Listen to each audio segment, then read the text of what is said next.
The Catholics of Oz is brought to you by the Star Quest Production Network and is made possible by our many generous patrons. If you'd like to support the podcast, please visit sqpn.com/give. You're listening to episode 4 of Catholics of Oz.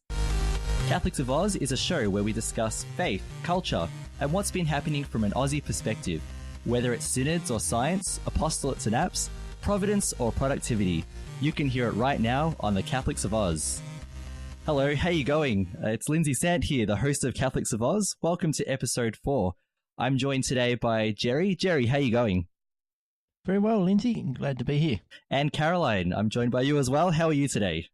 I'm well, thanks, Lindsay. How are you? I'm going pretty good, thanks. So remember to like Catholics of Oz on the SQPN Facebook page. You can retweet our episodes on Twitter, share us on Facebook, leave comments for us. Don't forget to subscribe on iTunes, Google Play, Stitcher, TuneIn, or your favorite podcast app.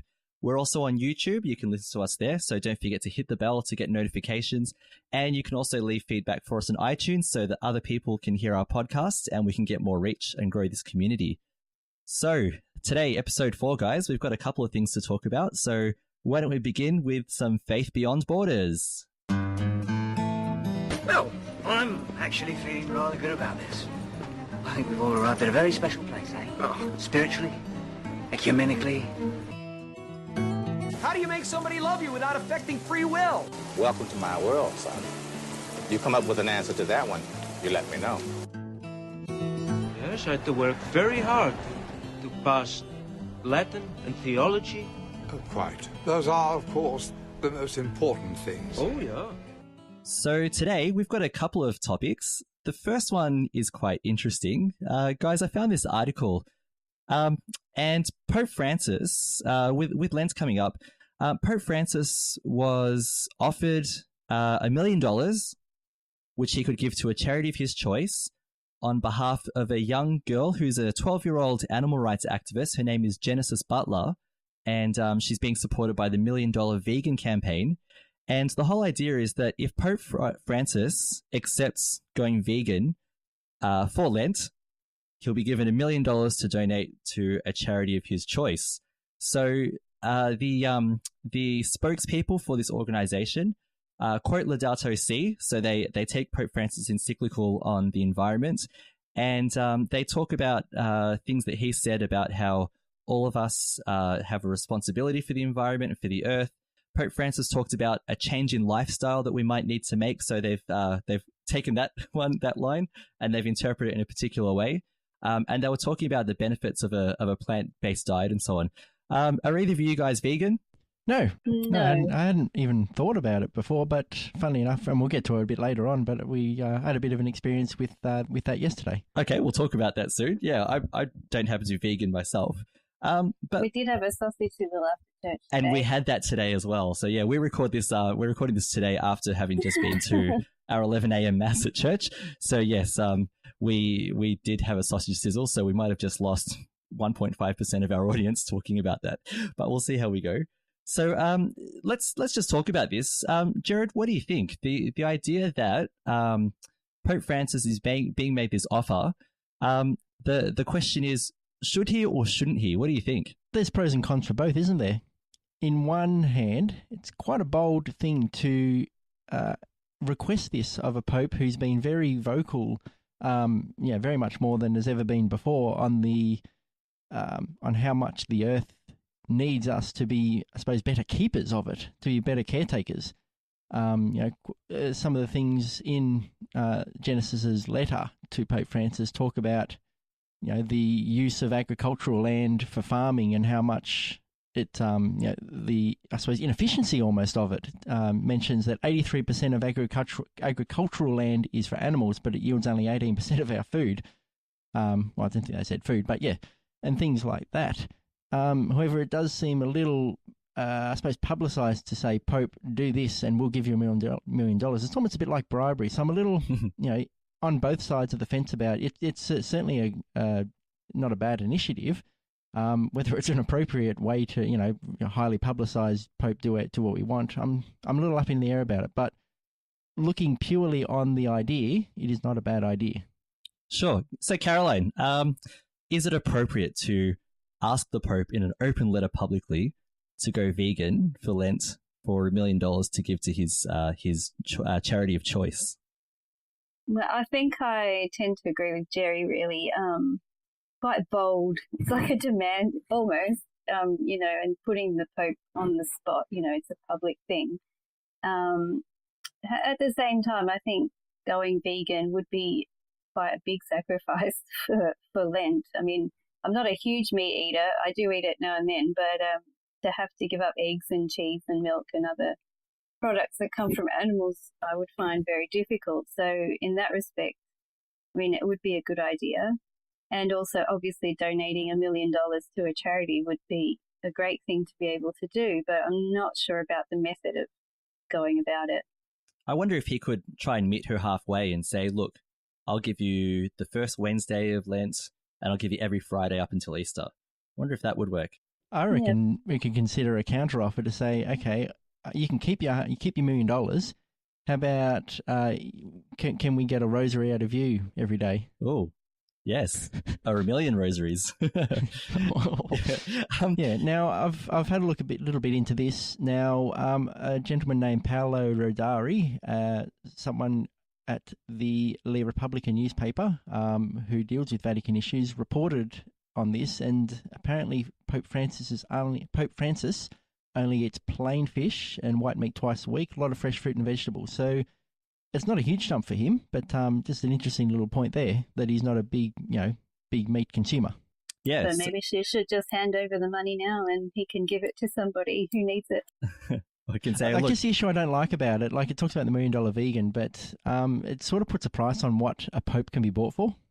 Yeah, that's probably what's biting me about that. Like if they asked him to do it and there was no money involved, but referencing similar things that they've done, but without the money involved, I think I'd probably be a little more comfortable with it. Yeah. There's interesting things there because, yes, I mean, one thing you're talking about is maybe setting a precedent. Like if Pope Francis were to say yes, and I highly doubt that he will, if he were to say yes, you're putting that pressure on future popes, aren't you, to accept, money for charities for particular things. I don't reckon the response will be there. If you want to look at it another way, I mean, this is in terms of, say, publicity, even if let's just say they already knew that the Pope was going to say no, the publicity is out there, I guess, for their cause in terms of highlighting what they think is the importance of a vegan lifestyle. So I can respect, for example, the importance of looking after the planet. We've got to do things sustainably. There is a lot of waste. We know that there's a lot of waste going on in all kinds of areas. But in terms of what they're trying to do, I guess maybe it's more of a publicity thing, not a stunt, but an attempt at publicity more than anything else. What do you think, Jerry? Do you think this is more publicity than it is actually trying to convince the Pope to do this? They've certainly obtained it. From what I understand, 15 national newspapers reported on this, and that's in 15 countries. Certainly, it made headlines across the globe. Not just for its audacity, but I suppose for bringing the Pope into it, and getting involved in it that way. And can I say, I just say quickly as well? Funny enough, I did a Google search on this article, and before I got news headlines, I got all these different vegan websites that were reporting about it as well. So it's lit the vegan world on fire. Mm-hmm. Yeah. I wonder why they chose Pope Francis, though. I mean, there are many, notable people. Like, how about ask President Trump or something? You know what I mean? Like, why would they choose the Pope? I think you get a better chance of Pope Francis saying yes than President Trump, maybe. I know, but yeah. that's my point. I mean, they're just using him, obviously, for the publicity. Yeah, I think it's also because people tend to recognize that Pope Francis, I mean, it's not that he's exclusively the only Pope that have said things on the environment, but I guess with the different environmental causes and all the activism that's hyper out there now online and in the world and whatever, because he wrote Laudato Si as an encyclical, and part of its focus is on the environment and looking after the planet, the planet God's gift to us and so on. Trump's not really for that, is he? Yeah, whereas Pope Francis has said something about it. So I guess in one way, he'd be more receptive to this than Donald Trump or anyone else. Yes, absolutely. Yeah. All right. So let's move on then, because there was something else we wanted to talk about in Faith Beyond Borders today. And Caroline, I might throw this over to you. And this article appeared in the Tablet and in other Catholic places. And it says that Prince William was named the royal patron of Catholic homelessness charity.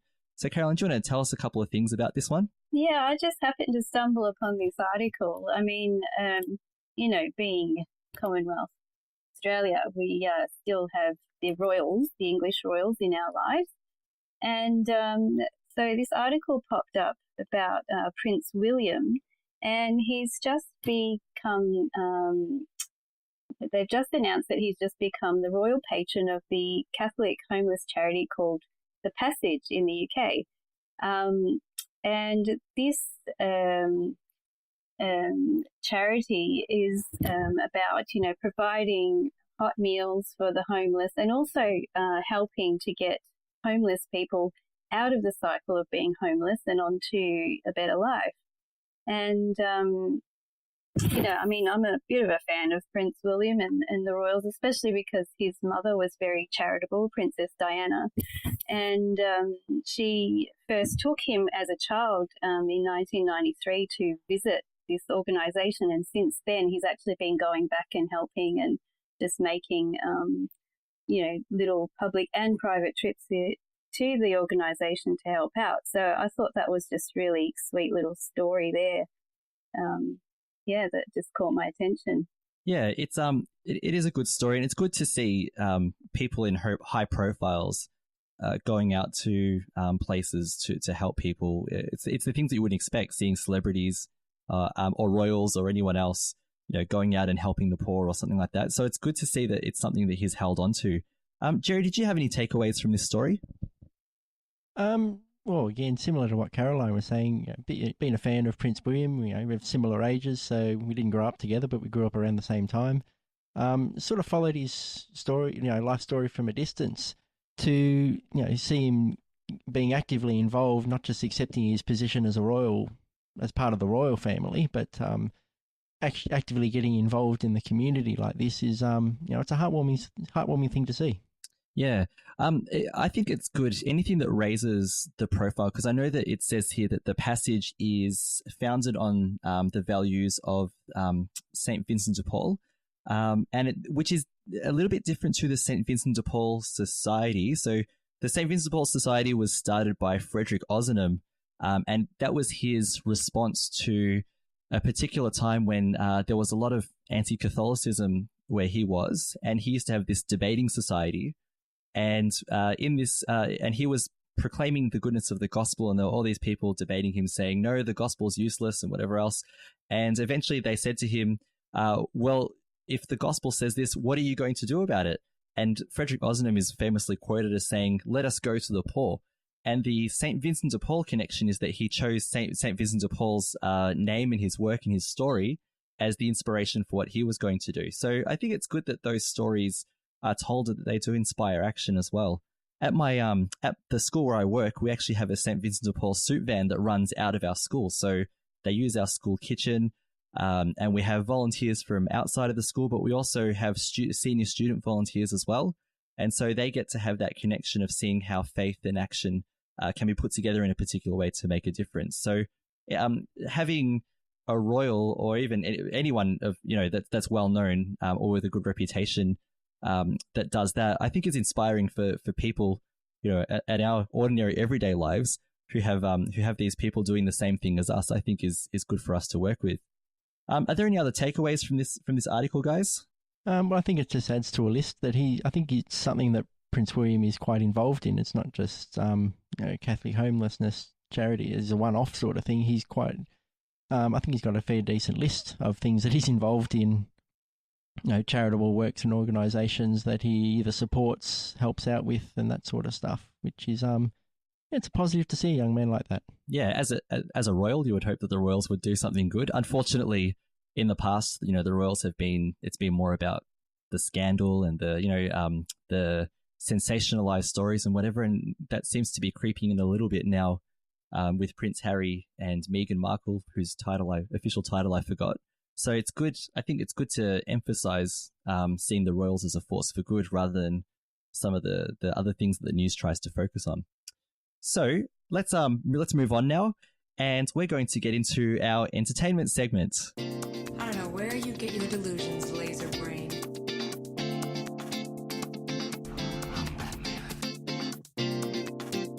This is not what we came here to do.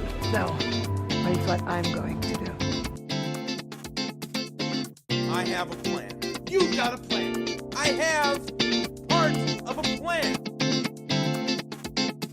Are you not entertained? Are you not entertained? So, entertainment for today is a little bit different, guys. We actually saw this article a couple of months ago, and it was actually, I'm going to name drop here, it was actually Don Bettinelli, the leader of SQPN, who happened to put this article on his Facebook page months and months ago. And I happened to read it, and I shared it on our little chat group with some of our friends and family, and it sparked a bit of a discussion. And this article was in the Wall Street Journal, and it's called "How Fortnite Triggered an Unwinnable War Between Parents and Their Boys." So, I've got a young boy, Damien, who's 10 years old, and Jared, you've got a couple of young kids, and they're getting into a bit of screen time now. And Caroline, your boys are getting into some screen time too.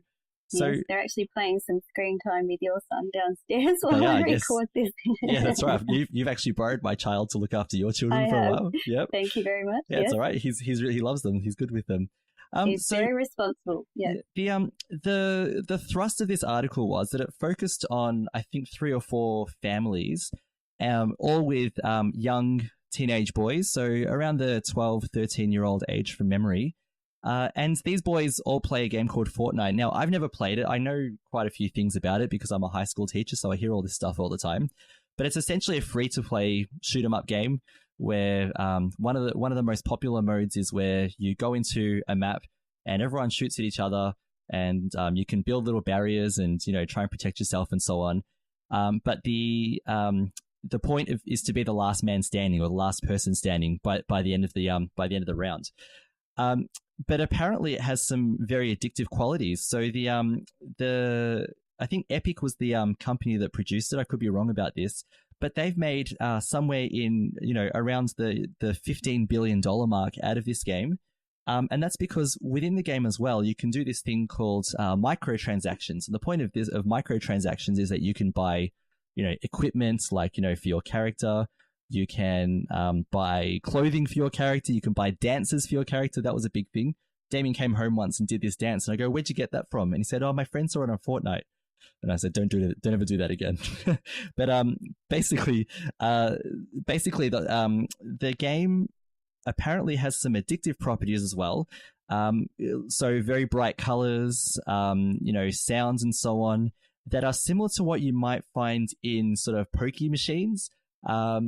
And so the issue is that parents are finding that they are losing the battle to Fortnite.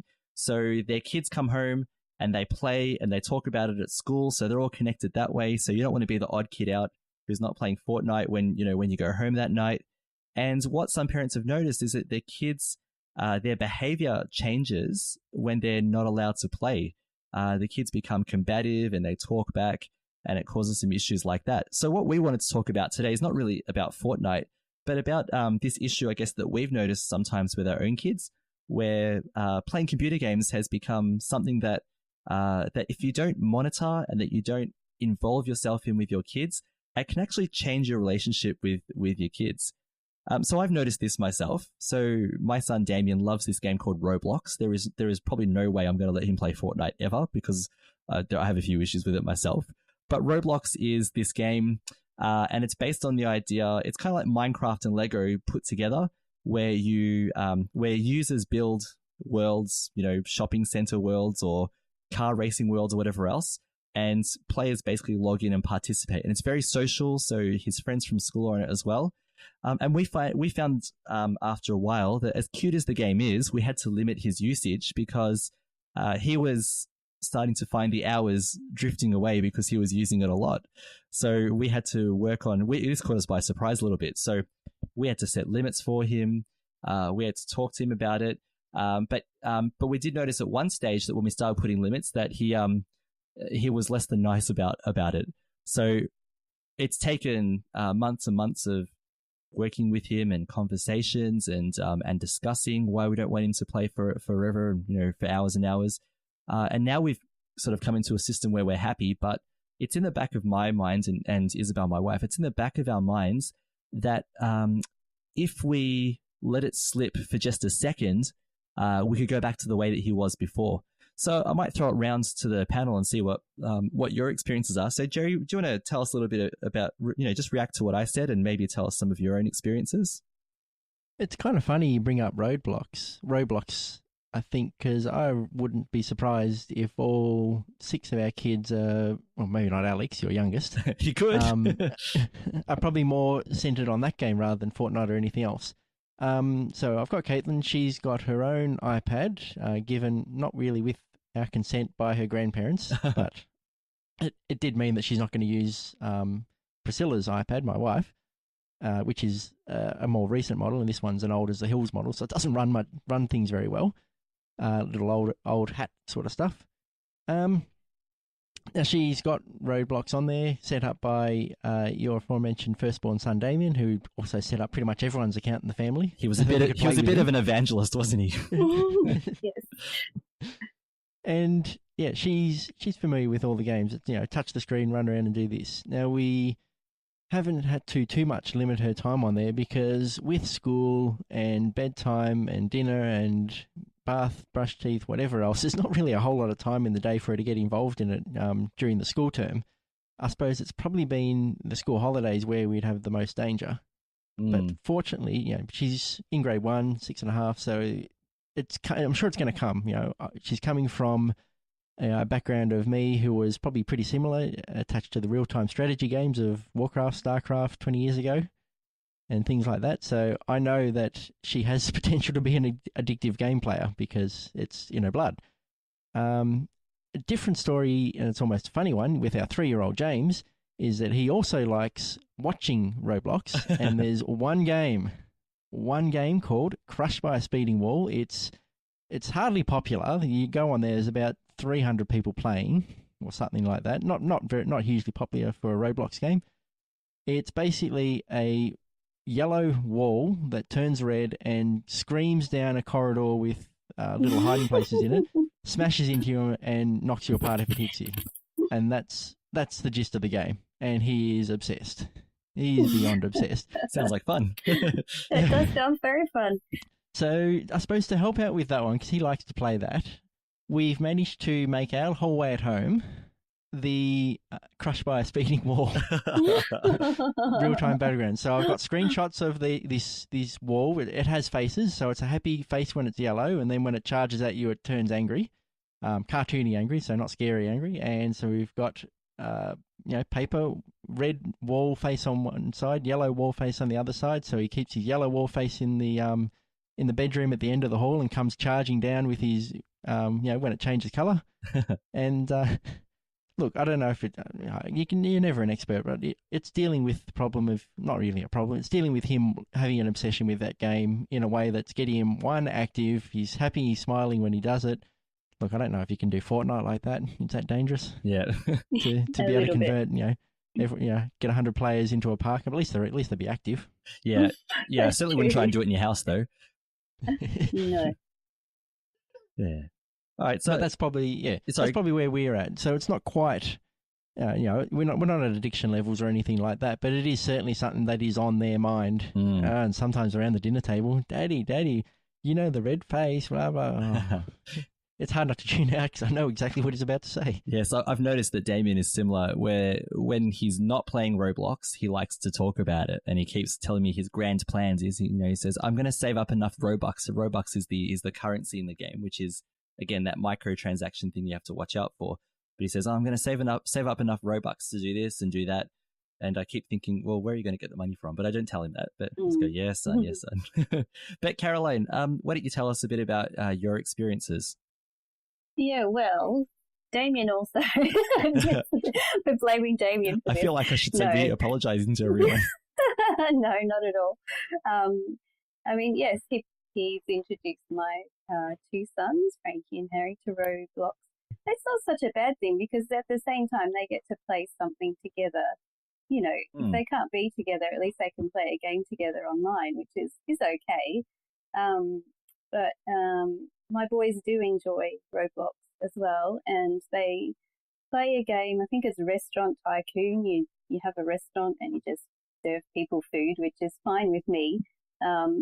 When they come to a game which maybe has like a shooting aspect or something or killing, I just say no, not at all, not allowed in my house. Yeah, same here. I just ban it flat out. Yeah. And we managed to limit it to say half an hour after dinner. Just they can play a little bit, I'm fine with that. I mean, after all, I sit there sometimes playing the Angry Birds Blast that I mentioned earlier on my phone, maybe for half an hour, just to unwind. So I'm okay with that, just for a little bit. But the thing I've noticed more of a problem is probably with my 4-year-old Harry, and I introduced the Nintendo Wii U to him a little while ago, and I have a favorite game that I am, well, I guess you could say obsessed with, but I've played all 3 of them now. Pikmin. Can I interrupt you for a second? Yeah. Not only do you love Pikmin, you are basically a lifetime member of the Pikmin Club. I just remember it's been years. It hasn't been, this isn't like this year or last year. This is years that you've lived through how many consoles of, generations of console? 3 consoles. Yes. So it came out on the GameCube all those years ago. Exactly. So I've been playing it for a long time. I don't play as much anymore. Obviously, I'm a mother and I work and everything else.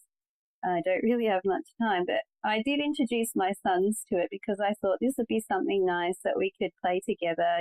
There's multiplayer options on there that we can, have little competitions against each other. And it's just a really childish game. I don't play anything serious. It's just something fun. And what I've noticed is that my 4-year-old has become addicted to it. He's completely addicted to it. We're not playing Pikmin. He's talking about Pikmin. Also, my 7-year-old, like you said with Damien and Roblox, they're talking about Pikmin. My 7-year-old will draw Pikmin maps and things, but he's fine behavior-wise. Like if I say, okay, now we're going to stop and we're going to go and play with some toys or do something else, he will. But my 4-year-old, no, it will go into tantrum mode. He really gets upset if he can't play. So, yeah, I'm looking at ways of trying to restrict his playing as well. So maybe to an hour a day or half an hour a day or something like that. So, yeah, it's not just Fortnite that's a problem and Roblox. This can be any game, and any child. So I think it's important for us as parents to monitor what they play and how much they play and just put it into a routine in the day, right? And, it is hard sometimes. Like you said, if you slip a little bit, they'll just take the whole lot and they'll keep going with it and they'll just play until they go, fall on the floor asleep. So,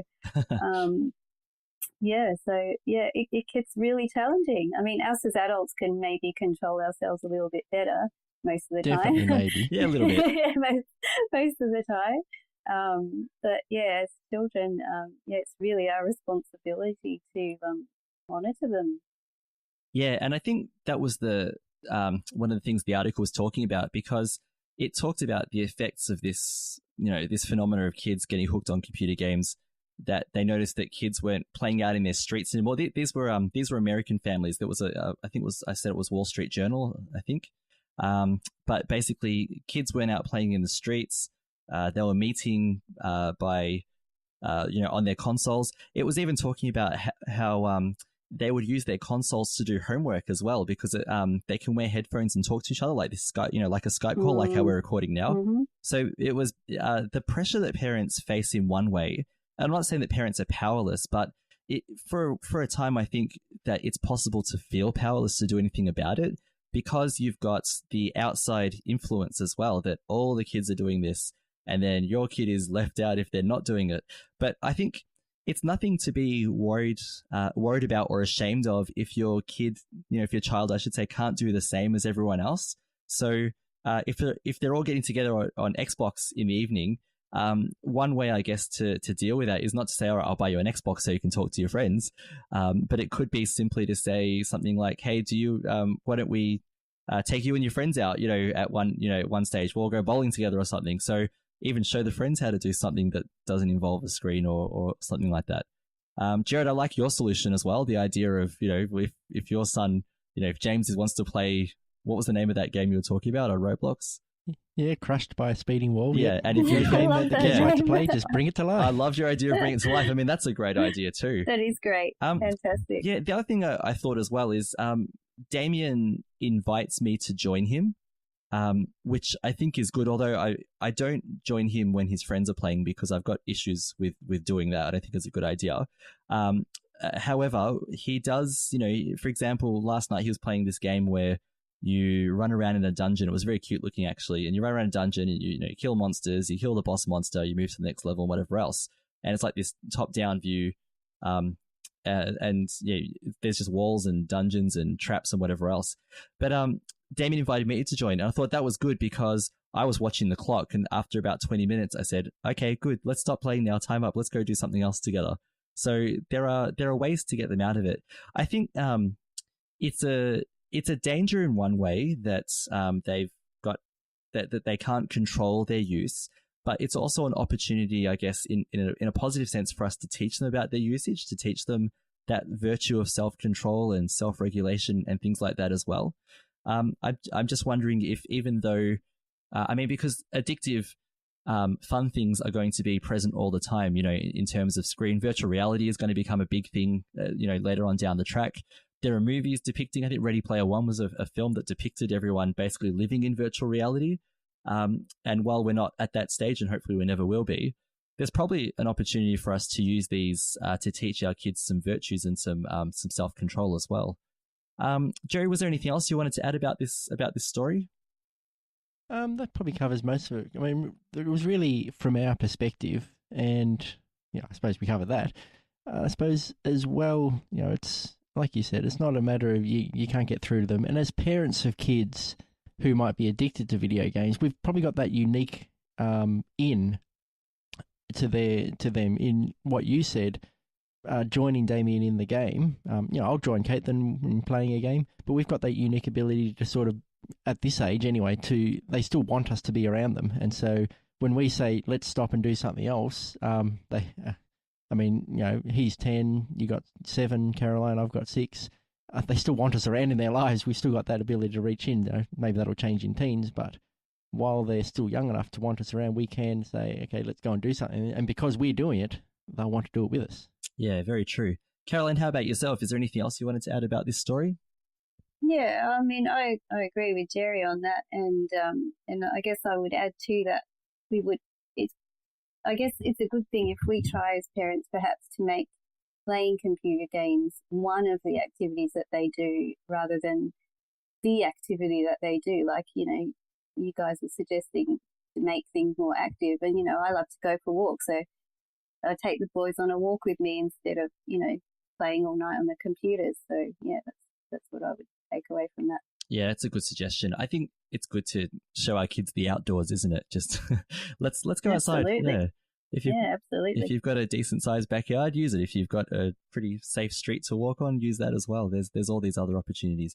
If not, get a dog and walk the dog with the kids. Whatever it takes to get them outdoors. Over exactly. the summer holidays, I definitely use the time to take Damien out for walks and things as well. So let him, get to know the streets he lives in really well, and enjoy the outside and see what outside feels like. It feels a bit different to being in a room with a computer in front of you all the time. So just those kinds of opportunities. So let's move on. Caroline, we're going to throw it over to you in a moment because we're going to talk about some science. What a fine day for science. You have any hobbies? I collect spores, molds, and fungus. Can you reverse the polarity? I'll do my best. Science, science, science, science, science. Science, science, science, science, science. Yeah, I like science. So, Caroline, you've got 2 topics for us today. So why don't we get to the first one? The first one is about the Mars rover mission, and you've got the name of it because I forgot which one it is. But one of the Mars rover, because I think there are multiple, one of the Mars rover missions is coming to an end. Yeah, so this particular rover the Opportunity rover. They've just declared that the poor little rover's mission is ended. Oh. So just a brief background. It's a Mars rover, so it's a rover that landed on Mars, but actually it landed as a set of two. So in 2003, these two rovers, Spirit and Opportunity, were launched, and they landed on Mars in 2004. So they've actually been going for quite a while.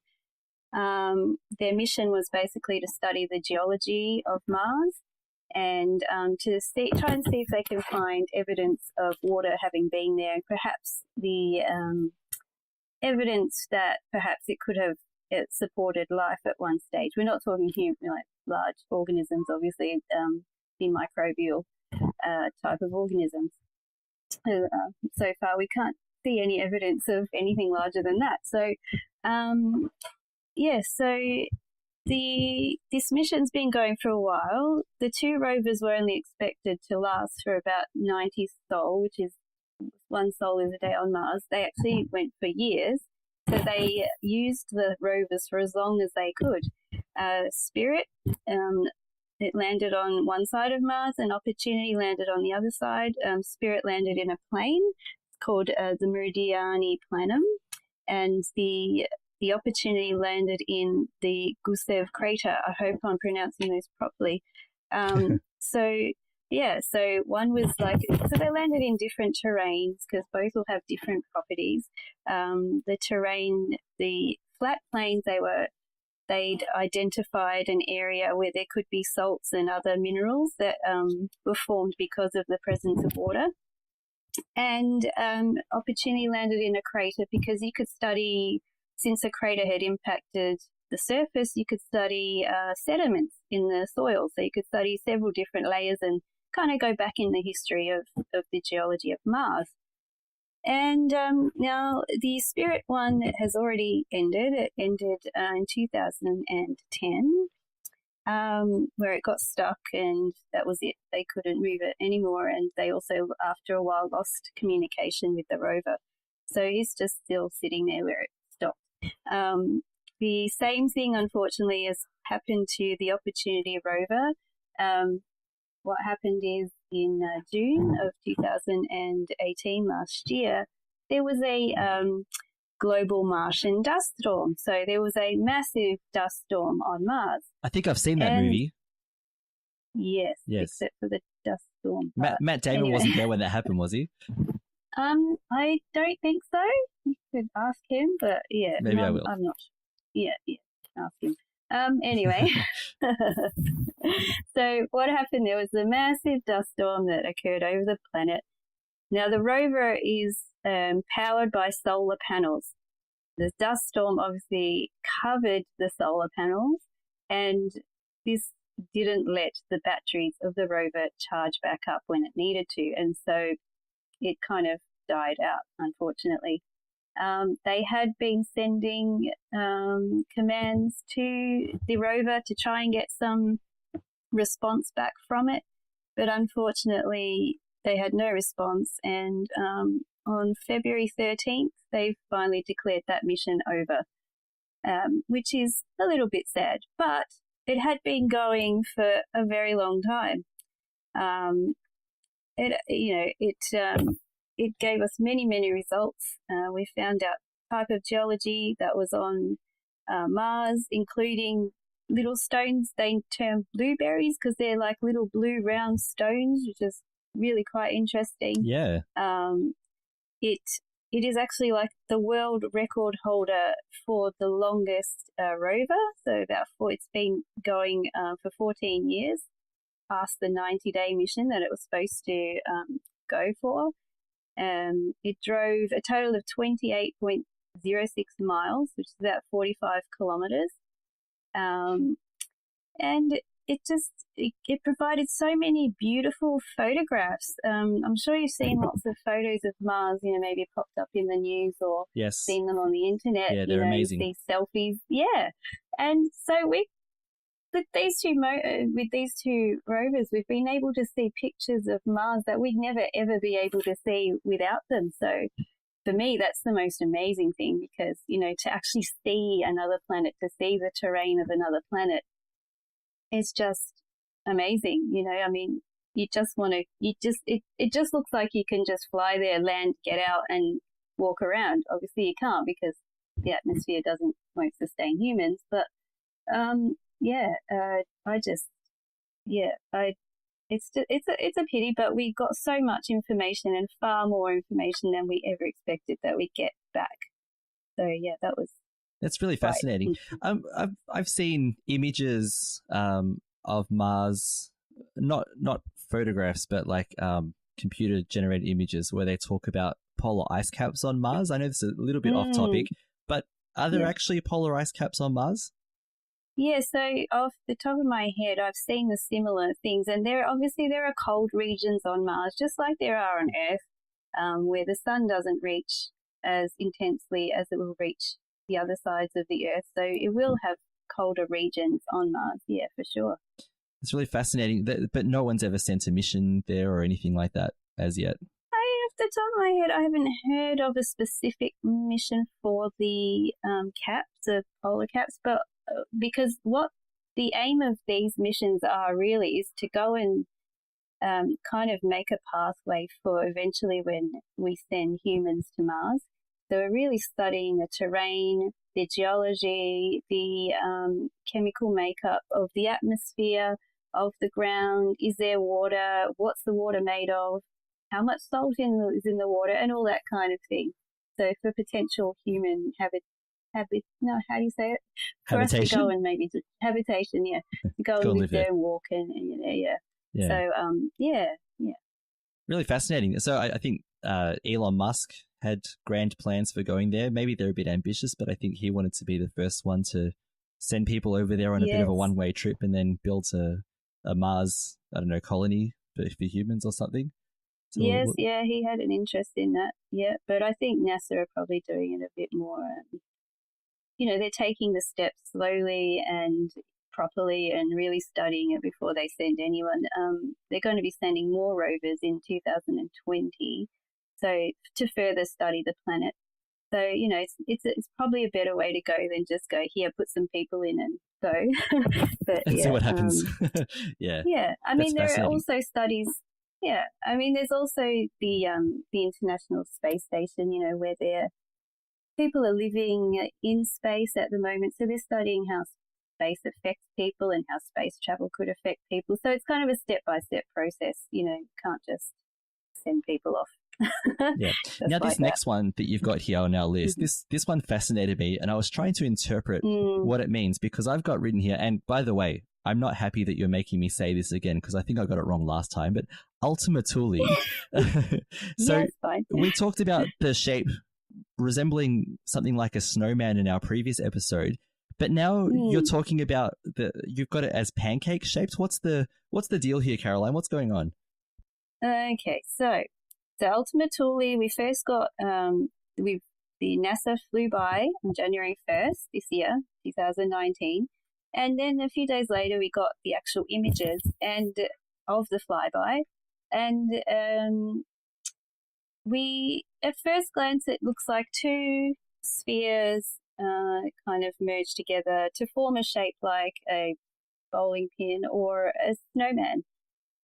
Those were the first kind of impressions, and so that's what we thought they would look like, with little dents and craters and things in them.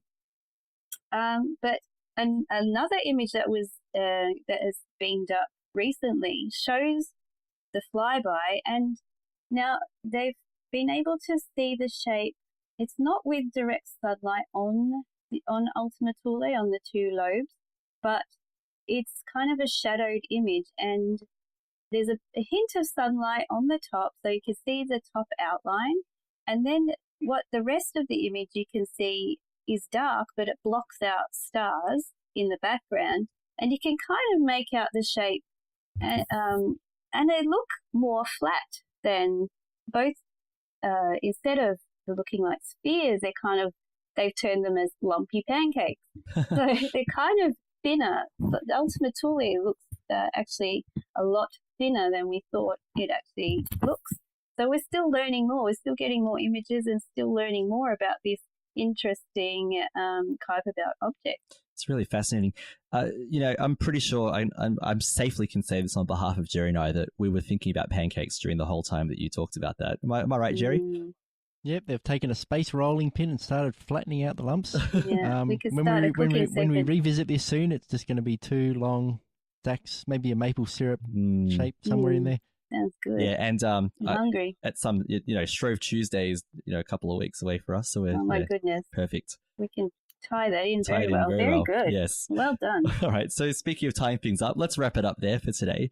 So our listeners who'll be listening today, if you'd like to respond to anything you've said, especially if you have kids and the computer game battle is your battle as well, and you've got some great strategies, we'd love to hear what you're doing as well and share that with our other SQPN listeners.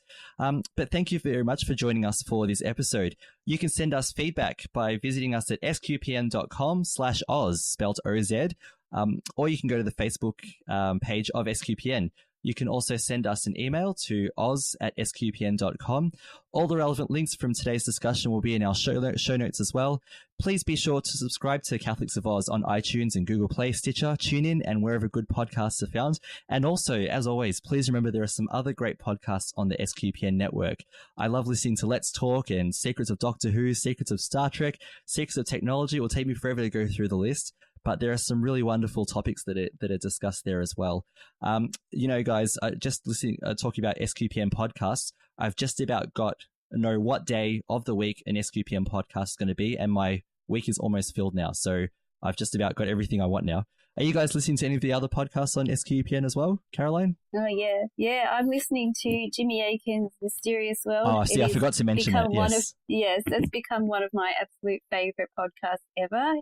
He talks about such interesting topics, and I've even bought some of the books that he recommended. Yes, you've doubled down and bought some books, haven't you? Yes. Yeah. And you can go to the Jimmy Akin's Mysterious World bookstore on the SQPN website, and that way you can click through to Amazon directly, and we get a contribution, SQPN gets a contribution every time you buy books from there. So explore it. It's really good, really interesting. Yeah, fantastic. How about you, Jerry? You got any SQPN podcasts on your playlist yet? Well, it's not so much on my playlist. I'm one of those people who take ages to sign up to anything. I usually just navigate the website. I'll have had a listen to ours, and then I'll see down the bottom it's got a before and after. So, I'll press the next one and press play on that, and just sort of have it sitting there and listen to it like that, sort of in a chronological order. So then I'll come back to it, and then by the time I finish, the next one's up. So I probably should really get around to subscribing to them, but this way I'm listening to them in order and, different topic every time. Yeah, true. That's fair. Another interesting way to do it too.